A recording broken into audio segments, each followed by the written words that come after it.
पूरे जंगल में सबसे ज़्यादा दुष्ट कौवे ही थे। इस जंगल में और कोई खतरनाक पक्षी था ही नहीं। तो उनकी कमी कालू कौवा, गोरी कौवी और गबरू करते थे। ये किसी से भी कुछ भी छीन लेते थे। एक दिन लाड़ो चिड़िया का बेटा मुन्ना लाड़ो के लिए सेब लेकर जा रहा था। गोरी कौवी मुन्ने को उड़ते उड़ते झपट लेती है। मुन्ना चक्कर खाकर जमीन पर गिर जाता है। फिर वो गोरी सेब उठा लेती है। ये सारा नज़ारा टुन्नी चिड़िया दरख्त पर बैठी देख रही थी। गोरी आंटी, ये मेरा सेब है, मुझे वापस दे दो। तभी वहाँ पर टोनी चिड़िया भी आ जाती है। गोरी, अब तो तुमने हद ही कर दी। पहले तो कमज़ोर पक्षियों से भोजन छीनते थे, अब बच्चों से भी छीनना शुरू कर दिया है तुम लोगों ने। चलो इसका सेब वापस करो। हाँ हाँ हाँ, तुमने कहा और मैंने कर दिया। टोनी, मुझे तो डर लग रहा है तुमसे, कहीं तुम मुझे उठा उठा कर ना मारो। बढ़िया ही सेब वापस करो। चल निकल यहाँ से, हल्दी के मुंह वाली। जाती हो या बताऊँ मैं तुम्हें? गोरी, चुपचाप मुन्ने का सेब वापस करो। नहीं करती, मैं तो घर जा रही हूँ। जो होता है तुम कर लो, मैं तो चली अपने घर।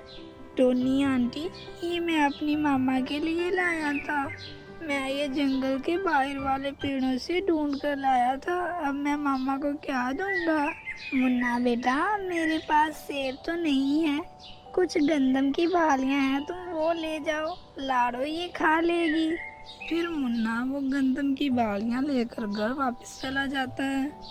इधर गोरी कालू को बता रही थी, कालू, ये जो हल्दी के रंग वाली चुड़ैल है, ये मेरी जान नहीं छोड़ेगी, इसका कुछ करना ही पड़ेगा।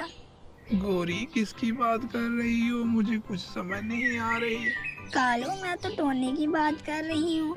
वो साए की तरह मेरे पीछे पीछे ही रहती है। जैसे ही मैं चोरी करने लगती हूँ, वो तो सामने आ जाती है।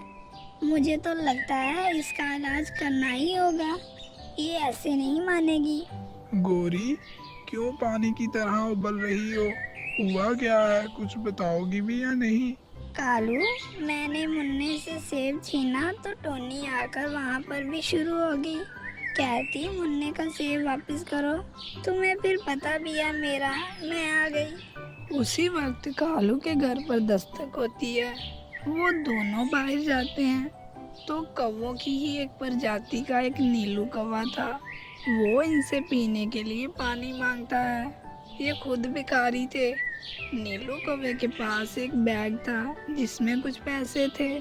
नीलू भैया, मैं अभी आपको पानी ला कर देता हूँ।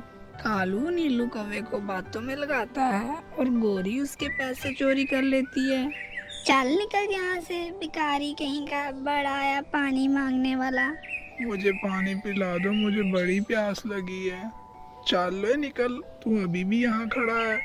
तो वो नीलू कौवा वहाँ से आ जाता है। उसको नहीं पता था उसके पैसे चोरी हो गए थे। कालू और गोरी अपने घर हंस हंस कर पागल हो रहे थे। मामा, आप तो पापा से 10 साल आगे की निकली। आपको तो धोखा देना ऐसे है जैसे भूसे में सुई ढूंढना। देखो कालू, मेरा बेटा कितना समझदार है, इसको कला की कितनी पहचान है। मेरा बेटा बहुत आगे तक जाएगा।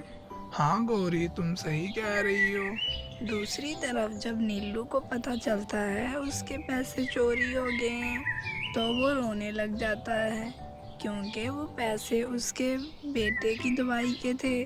जब वो अपने बेटे के पास जाता है तो वो देखता है उसका बेटा तड़प रहा था। वो अपने बेटे के लिए कुछ भी ना कर सका। उसका बेटा ऐसे ही मर जाता है। जिसने भी मेरे पैसे चुराए हैं वो भी ऐसे ही मेरे बेटे की तरह तड़प तड़प कर मरेगा। इधर गोरी कभी बहुत खुश थी।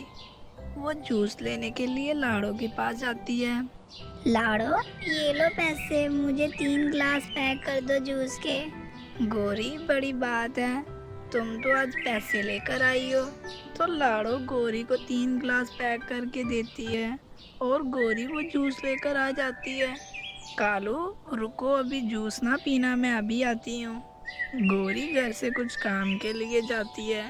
इधर जब लाड़ो दोबारा क्लास पढ़ने लगती है तो जूस वाले कैन से एक मरा हुआ बिच्छू निकलता है। लाड़ो को नहीं पता था इसका, क्योंकि लाड़ो ने वो ग्लास पहले से ही भरे हुए थे। लाड़ो की नज़र बिच्छू पर नहीं पड़ती। अरे बाप रे, ये बिच्छू तो बहुत जहरीला होता है। इसका जहर तो मेरे जूस में मिल गया होगा। मुझे फ़ौरन गौरी के पास जाना होगा। अभी तक मेरा जूस उसी ने ही खरीदा है। तो लाड़ो फ़ौरन वक्त ज़ाया किए बगैर गौरी के घर जाती है। जब लाड़ो घर पहुंचती है तो गौरी, कालू और गबरू तीनों मर चुके थे। तो लाड़ो फ़ौरन वहाँ से आ जाती है और वो बंटू के पास जाती है और बंटू को सब बताती है। वो चुप रहने में ही समझदारी बरतती है। तो दोस्तों, इस कहानी से हमें सीख मिलती है, किसी के साथ भी बुरा नहीं करना चाहिए।